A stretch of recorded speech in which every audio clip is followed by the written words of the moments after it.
Isang oras pa lang bago magbukas ang tindahang ito sa La Loma, Quezon City, meron ng pila. Kaya para hindi magkagulo, meron pang namimigay ng priority numbers. Pwede na po tayong pumila for number po. Ang kanilang dinadayong matikman dito, ang balot na kung dati inilalaga lang, ngayon, iniihaw na. Ito ang trending ngayong grilled balut. Ang isa raw na una na nagpa-viral sa grilled balut nitong mga nakaraang araw, ang pwestong ito ni na Mark at Geraldine. Nag-start po yan nung nakapanood po ako ng isang video sa galing pong Thailand. Iniihaw po nila yung balot pero nasa lianera po.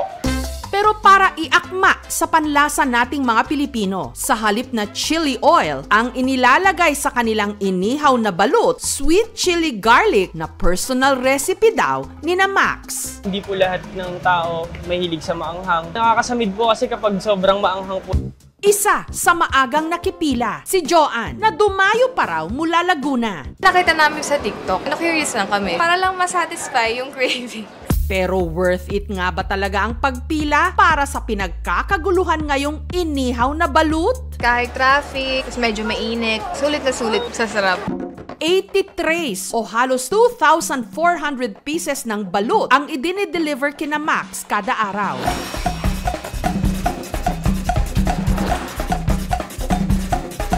Pinapakuluan daw muna nila ito sa loob ng 2 oras at saka isa-isang tutungkabin ang ibabaw na bahagi ng shell. Sa pag-ihaw, ipinapatong nila ang balut sa customized metal rings na si Max daw mismo ang gumawa para hindi matapon ang sabaw. Tubo po siya nagawa sa metal. Pina-welding po para magdikit-dikit po. Lalagyan ng sweet chili garlic at igigrill sa loob ng 1 hanggang 2 minuto. Hindi lang putok-batok, literal ding pumuputok habang iniluluto. Saktong lakas lang po yung baga natin. Ang presyo, 30 pesos kada isa. Kakaiba, hindi siya matigas. Masarap po yung chili garlic na ginawa nila. Hindi mahirap kainin, malambot. That was a very nice the flavor. Dahil pumatok ang kanilang negosyo, marami na raw ang gustong mag-franchise nito. Inayos na po namin ng girlfriend ko yung pip ko para din po sa franchising. Ang grilled balut ng itlog na ng samut-saring version sa iba't ibang mga probinsya ng Pilipinas. Abot hanggang Dipolog City sa Mindanao. At hindi lang sweet chili garlic ang toppings. Sa Bulacan, anong say nyo sa toppings na kimchi? At para hindi mahirap lantakan, sa Camarines Norte, tinanggal na nila sa shell ang balut at iniluto sa mini kawali.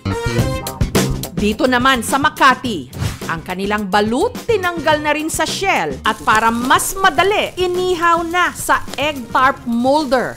Ang bright idea na ito ng partners na sina Nef at Regine, nakuha raw nila kaka-food trip abroad. Since nag-start siya originally from Quezon City, nag-isip kami na ma-inspire dun sa Vietnam grilled balot. Para maliit ang kite o sisiw, balut sa puti ang kanilang gamit. Ginagamitan namin siya ng Scotch-Brite para mas malinis na malinis siya. Matapos pakuluan ang balut sa loob ng mahigit kalahating oras, pinalamig muna. Tinanggal sa shell at saka inilagay ang balut sa tray. Hinaluan na nila ito ng kanilang special vinegar na tinimplahan ng sweet chili garlic oil at chicken garlic oil. At para mas appetizing, nilagyan pa ng spring onion sa ibabaw. 30 pesos din kada piraso. Nalalasahan yung garlic, tapos yung ibang ingredients pa. Sa mga ayaw ng balut, meron din silang grilled benoy na basa. Mas masarap ang naka-grill na Penoy. Maanghang, tapos toppings panalo. Malinamnam.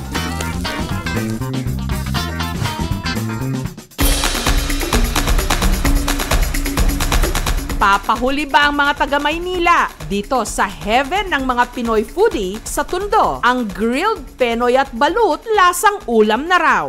Hindi lang daw isa ang flavor ng kanilang balut, kundi 4. Merong classic chili garlic, cheesy garlic, teriyaki, at adobo flavor. 30 pesos din kada isa ang classic balut at Penoy, habang 35 pesos naman ang special.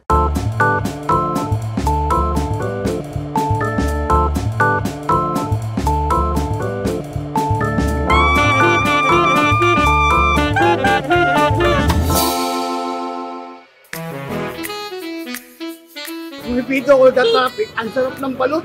Paanda rito ng 26 anyos na si Patrick. Naisipan ko po yung grilled balot dahil po nag-trending siya ngayon. Naisipan ko po siya nalagyan ng twist.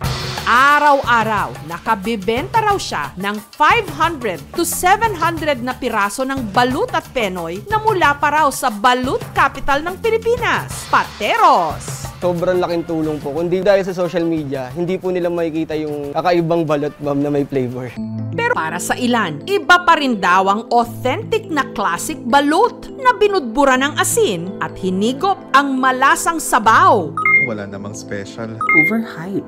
Nilagyan lang nila ng sweet chili garlic kaya akala mo creative sila. Para po masabi po nila na hindi masarap, mas maganda po tikman po muna nila.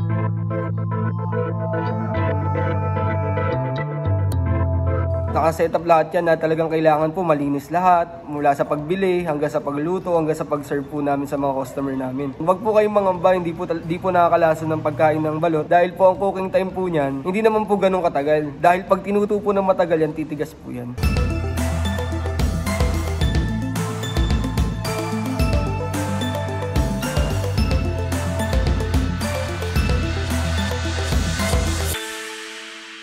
Pag nasobrahan kasi tayo, kung meron na tayong complications such as hypertension, pwedeng tumaas yung cholesterol level natin and yung blood pressure natin. Hinay-hinay lang din po sa pagkain, wag lang po tayong masosobrahan. In fact po, marami naman siyang nai-contribute sa katawan natin.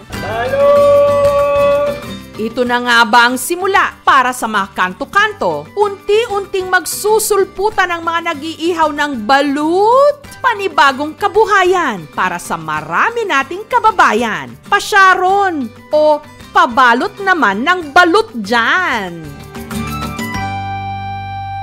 Thank you so much mga kapuso. Kung nagustuhan niyo po ang videong ito, subscribe na sa GMA Public Affairs YouTube channel. Don't forget to hit the bell button for our latest updates.